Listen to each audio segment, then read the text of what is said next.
जैसा आप सब जानते ही हैं, भारत दिन प्रतिदिन अपनी अंतर्राष्ट्रीय शक्ति को मजबूत कर रहा है।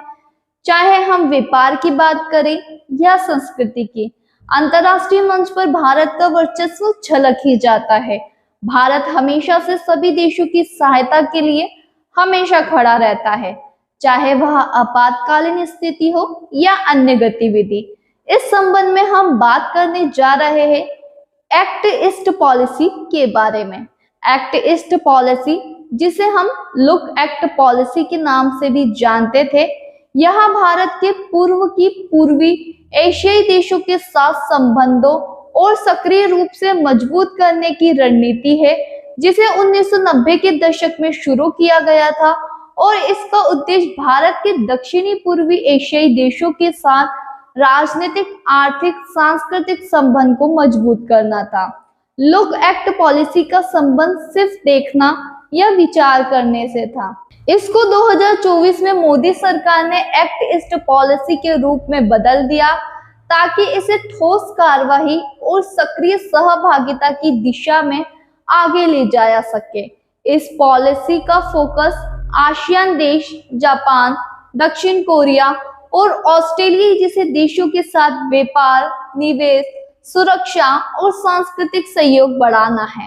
एक्ट ईस्ट पॉलिसी भारत के लिए कई तरह से फायदेमंद साबित हुई है, हालांकि इसमें कुछ चुनौतियां भी हैं।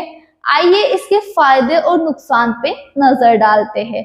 एक्ट ईस्ट पॉलिसी का इतिहास भारत के पूर्व की ओर स्थित देशों के साथ मजबूत संबंध बनाने की पहल से जुड़ा हुआ है। यह नीति पहले लुक ईस्ट पॉलिसी के रूप में शुरू हुई थी, जिसका उद्देश्य दक्षिण पूर्व और पूर्वी एशियाई देशों के साथ भारत के आर्थिक व रणनीतिक संबंधों को मजबूत करना है। इसका इतिहास निम्नलिखित प्रमुख चरणों में देखा जा सकता है। लुक ईस्ट पॉलिसी का प्रारंभ 1991 प्रधानमंत्री नरसिम्हा राव के कार्यकाल में 1991 में लुक ईस्ट पॉलिसी की शुरुआत हुई। इसका उद्देश्य एशियाई आर्थिक शक्ति केंद्रों के साथ संबंध बनाना था, खासकर दक्षिण पूर्वी एशियाई के देशों के साथ। भारत उस समय आर्थिक संकट का सामना कर रहा था और उदारीकरण की नीति को अपनाने के बाद भारत को अपने आर्थिक संबंधों को विस्तृत करने की जरूरत थी। लुक ईस्ट पॉलिसी के जरिए भारत ने अपने विदेशी नीति का केंद्र बिंदु पश्चिम से हटाकर पूर्वी एशियाई की ओर किया। इस नीति का फोकस एशियाई देशों के साथ आर्थिक और व्यापारिक संबंधों को बढ़ाने पर था, जिसमें भारत के लिए नए बाजार और निवेश के अवसर खुल सके। 1990 के दशक में लुक ईस्ट पॉलिसी की सफलता 1990 के दशक के अंत तक भारत ने आसियान देशों के साथ अपने आर्थिक संबंध को मजबूत कर लिया था। 1992 में भारत ने आसियान के साथ संगठित वार्ता साझेदारी शुरू की। 1996 में भारत ने आसियान के साथ समिट साझेदारी की स्थिति प्राप्त की और इसके बाद दोनों के बीच कई क्षेत्रों में सहयोग बढ़ा। इस अवधि में भारत ने दक्षिणी पूर्वी एशियाई में अपनी रणनीति भागीदारी को भी मजबूत किया, खासकर समुद्री सुरक्षा और कनेक्टिविटी के क्षेत्र में। एक्ट ईस्ट पॉलिसी का प्रारंभ 2014 प्रधानमंत्री नरेंद्र मोदी के कार्यकाल 2014 में लुक ईस्ट पॉलिसी का नया रूप देकर इसे एक्ट ईस्ट पॉलिसी का नाम दिया गया। एक्ट ईस्ट पॉलिसी के तहत भारत ने न केवल दक्षिणी पूर्वी एशियन देशों के साथ अपने आर्थिक व कूटनीतिक संबंध को मजबूत किया, बल्कि जापान, दक्षिण कोरिया और ऑस्ट्रेलिया जैसी पूर्वी एशियाई और प्रशांत क्षेत्रों के साथ ही सक्रिय रूप से जुड़ने का प्रयास किया। इस नीति के तहत आर्थिक सहयोग के साथ साथ सुरक्षा, समुद्री सहयोग और सांस्कृतिक आदान प्रदान पर भी जोर दिया गया। भारत ने हिंद प्रशांत क्षेत्रों में रणनीति स्थिति को भी मजबूत किया और इस क्षेत्र में अपनी भागीदारी बढ़ाई। आसियान और पूर्वी एशिया में बढ़ती भूमिका। एक्ट ईस्ट पॉलिसी के तहत भारत ने आसियान और पूर्वी एशिया शिखर सम्मेलन, एशिया प्रशांत आर्थिक सहयोग और क्षेत्रीय व्यापार आर्थिक साझेदारी जैसे अंतर्राष्ट्रीय संगठनों ने अपनी सक्रियता बढ़ाई। यह नीतियां न केवल व्यापार और निवेश के लिए बल्कि रक्षा और सुरक्षा के मुद्दों के लिए भी महत्वपूर्ण बन गई। भारत ने जापान और ऑस्ट्रेलिया जैसे देशों के साथ क्योटो में भी अपनी भागीदारी बनाई। एक्ट ईस्ट पॉलिसी के तहत भारत को न केवल चीन के प्रभाव का सामना करना पड़ा, बल्कि दक्षिण चीन सागर में चीन की आक्रामकता भी एक बड़ी चिंता का विषय है। हालांकि इस नीति ने भारत को एशियन प्रशांत और हिंद प्रशांत क्षेत्र में एक महत्वपूर्ण शक्ति के रूप में स्थापित करने में मदद की है।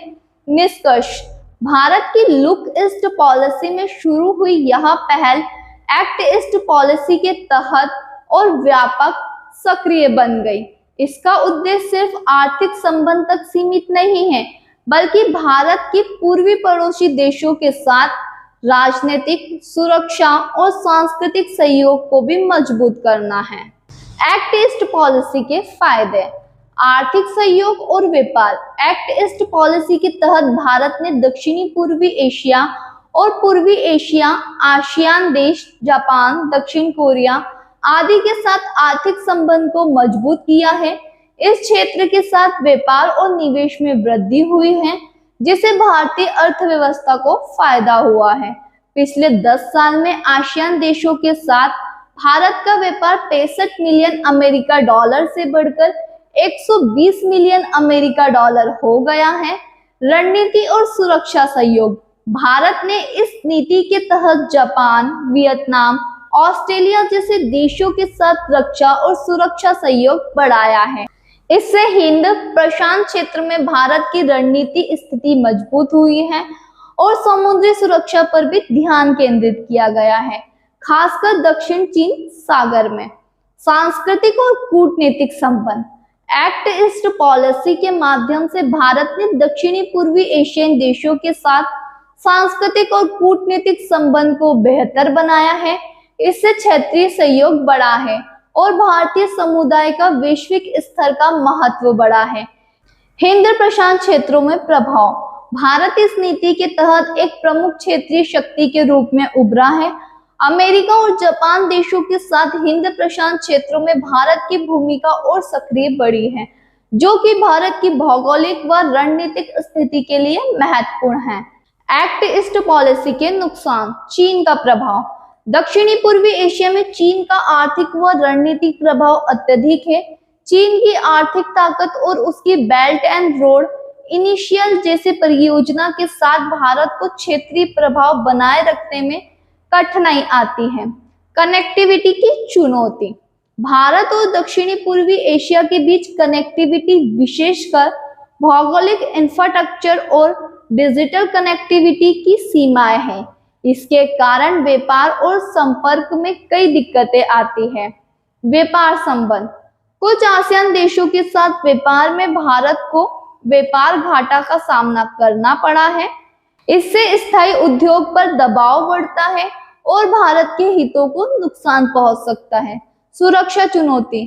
चीन के साथ तनाव और दक्षिण चीन सागर में चीन की आक्रामकता के कारण सुरक्षा स्थिति जटिल हो जाती है।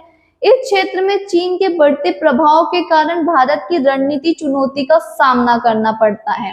निष्कर्ष, एक्ट ईस्ट पॉलिसी ने भारत को कई क्षेत्रों में आर्थिक, रणनीतिक व कूटनीतिक फायदे दिए हैं, लेकिन चीन का बढ़ता प्रभाव भारत को असंतुलन और कनेक्टिविटी की समस्या महत्वपूर्ण चुनौती है, जिसे ध्यान में रखना जरूरी है। चीन की टेंशन बढ़ रही है। एक्ट ईस्ट पॉलिसी खाका नरसिम्हा राव सरकार ने किया था तैयार, मोदी सरकार कर रही है लागू। पीएम नरेंद्र मोदी के पहले ब्रुनेई और फिर सिंगापुर दौरे से चीन के लिए टेंशन बढ़ गई है। यूं तो प्रधानमंत्री ने सिंगापुर दौरे पर दोनों देशों के बीच कई ऐसे अहम समझौते हुए हैं जो दोनों देशों के बीच के रिश्ते को मजबूत करेंगे, जिसमें स्किल डेवलपमेंट, डिजिटल तकनीक, सेमीकंडक्टर, एआई सहयोग शामिल है। लेकिन पीएम मोदी ने इस दौरे पर यह कहना है कि भारत की एक्ट ईस्ट नीति के लिए सिंगापुर अहम देश है, चीन की नींदें उड़ा देने के लिए काफी। क्या है एक्ट ईस्ट नीति और क्या है इसका कांग्रेस शासनकाल से कनेक्शन? दक्षिण चीन सागर में एक छोटा लेकिन रणनीतिक रूप से मजबूत द्वीप ब्रुनेई और भारत की एक्ट ईस्ट नीति में महत्वपूर्ण भूमिका निभाई है। लुक ईस्ट पॉलिसी को पूर्व प्रधानमंत्री पीवी नरसिम्हा राव ने 1992 में शुरू किया था, जिसका एक्सपेंशन एक्ट ईस्ट पॉलिसी के रूप में पीएम मोदी ने किया। भारत ने एक्ट ईस्ट पॉलिसी की शुरुआत नवंबर 2014 में 22वें आसियान भारतीय शिखर समिट के दौरान की थी। लुक ईस्ट पॉलिसी का जब शुरू की गई तब यह दक्षिणी पूर्वी एशियन देशों के साथ आर्थिक रूप से मजबूती पैदा करने पर फोकस्ड थी, जबकि अब एक्ट ईस्ट पॉलिसी का फोकस आर्थिक और सुरक्षा सहयोग पर है। दरअसल यह लुक ईस्ट नीति का ही विस्तार है, जिसमें इंडो पैसिफिक क्षेत्र में देशों के साथ संबंधों को गहरा और बेहतरीन व पॉजिटिव रखने पर जोर दिया है। लुक ईस्ट पॉलिसी का फोकस केवल दक्षिण पूर्व एशिया तक था, जबकि एक्ट ईस्ट पॉलिसी का फोकस क्षेत्र दक्षिण पूर्वी एशियन के साथ साथ पूर्वी एशिया तक भी बढ़ा है। पिछले 10 वर्षों में आसियान देशों के साथ भारत का व्यापार 65 मिलियन अमेरिका डॉलर से बढ़कर 120 मिलियन अमेरिका डॉलर हो गया है। भारत ने रूस को फार ईस्ट के कई तरह के विकास कार्यों के लिए $1 मिलियन की लाइन ऑफ क्रेडिट की घोषणा भी की थी।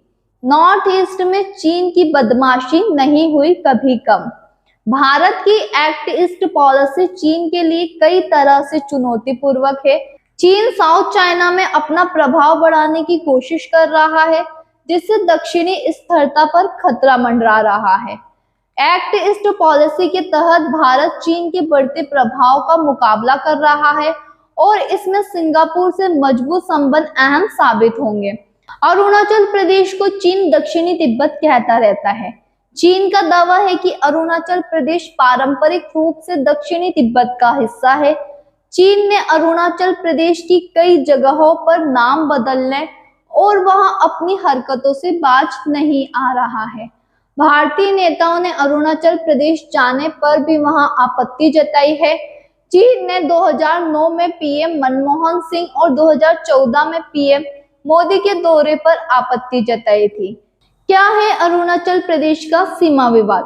अरुणाचल प्रदेश को नॉर्थ ईस्ट फ्रंटियर एजेंसी कहा जाता है और बाद में इसे अरुणाचल प्रदेश नाम मिला। ब्रिटिश राज्य वाले भारत में अंग्रेजी और तिब्बतों के बीच संधि में अरुणाचल प्रदेश भारत में शामिल हुआ था और मैकमोहन रेखा खींची गई, मगर चीन ने इस संधि को खारिज कर दिया और कहा कि तिब्बत भी तो उसी का हिस्सा है, इसलिए संधि मान्य नहीं है। ऐसे ही जानकारी के लिए हमारे चैनल को सब्सक्राइब करें।